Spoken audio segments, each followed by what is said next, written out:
I hate to break it to you, but every single forecast you've ever built has been wrong. But every single forecast I've ever built has been wrong. The good news is there's a way that we can be right even when we're wrong. And that way is scenario planning. Scenario planning is your secret weapon. It's one of my favorite tools. It's not about predicting the future perfectly. It's about preparing for the future.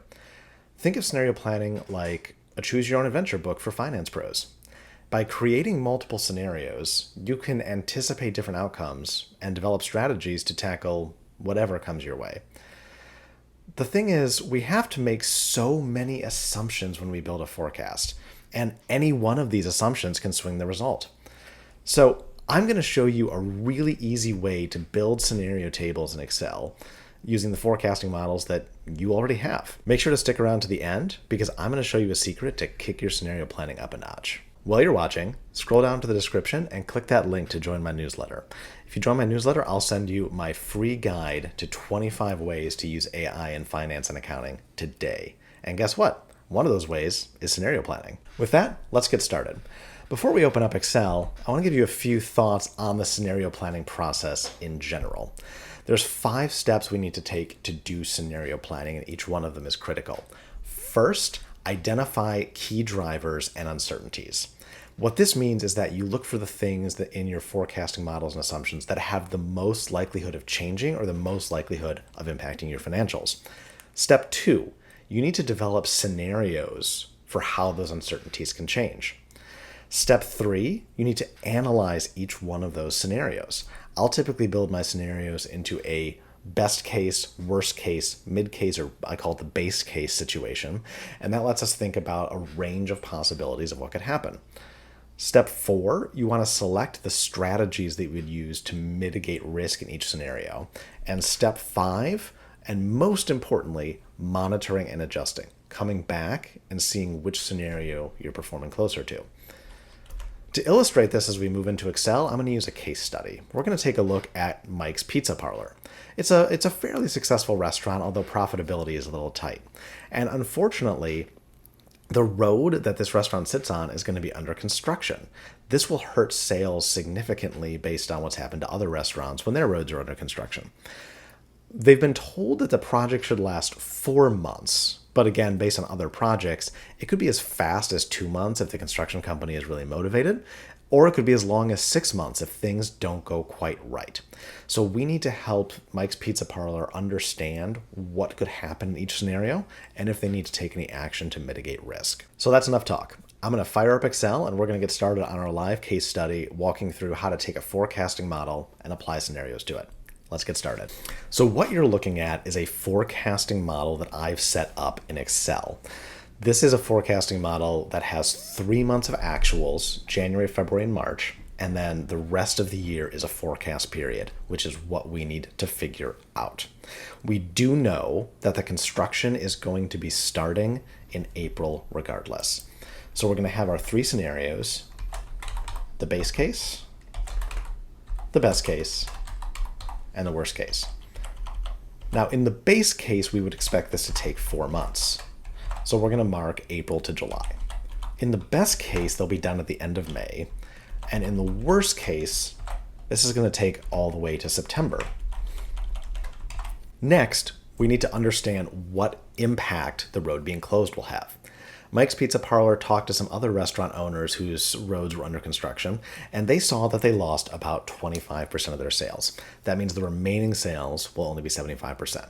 So we're going to put that down here. You'll notice that I have all the input cells highlighted in green with different text. This is very important to keep your Excel spreadsheet organized and make sure that you're calling out what's an input versus what's a calculation. This construction row is the secret sauce to making this all work. A little bit later on, we're going to use the built-in scenario manager in Excel. I'm going to walk you through step by step how to use that to look at our scenarios.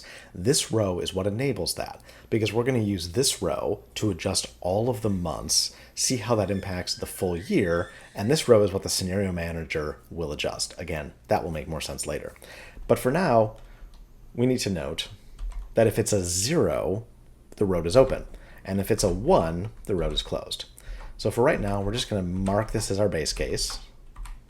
So we've got 1s in the 4 months it's closed for the base case, and 0s for all the other months. So now we're going to pop in a quick if function.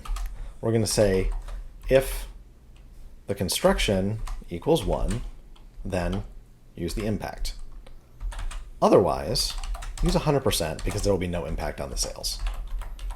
It's important that you keep as few things on the page changing as possible to make your scenario analysis easier later. That's why we're using this one row that's 0s and 1s. Everything else will be a formula that's dependent on it. All right, and you'll see the 4 months of our base case are all 75% and the rest are 100%. Now we need to build out our forecast. So I've got 3 months of actuals, and I'm going to use historical data across all of my different drivers to do that. For revenue, my drivers are the guest counts, how many people walk in the door in a month, and the check average, how much they spend. So for this,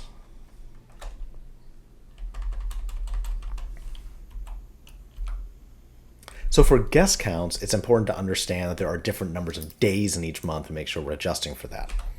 So what I'm going to do is I'm going to do a quick average. We're going to take our guest counts, make that absolute. We'll divide it by the number of days, and this will give us the average number of customers that are visiting by day.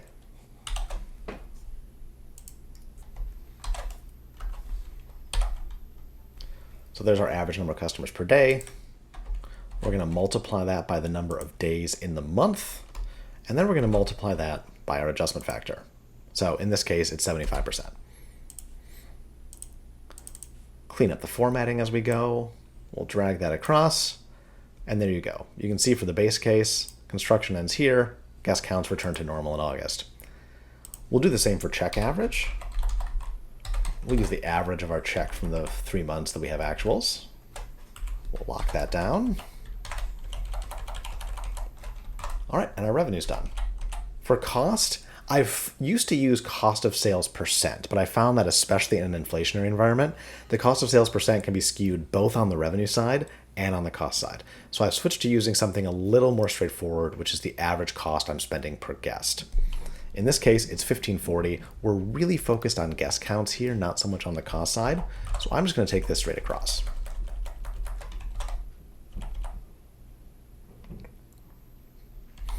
From a labor hour standpoint, we adjusted February down because it was shorter. We're not really going to focus on that so much for the other months, so we'll just take this across. Again, for this example, we're really focused on the revenue impact. And then other expense, 5%. We're just going to carry this right across. Okay, so now our forecast is built. You can see that in the months where the road's closed, we're losing money, whereas in the months where the road is open, we're making money. That's going to be important later. Now let's open up Scenario Manager and get this going. You can find scenario analysis on the Data tab under What If Analysis. There's 3 options. There's the Scenario Manager, Goal Seek, and the Data Table. So we'll pop open the Scenario Manager and get started. You'll see that we don't have any scenarios defined, so let's add our first one. Our first scenario is going to be our base case. And this is why the construction row is so important. We need to mark what cells could change between our scenarios.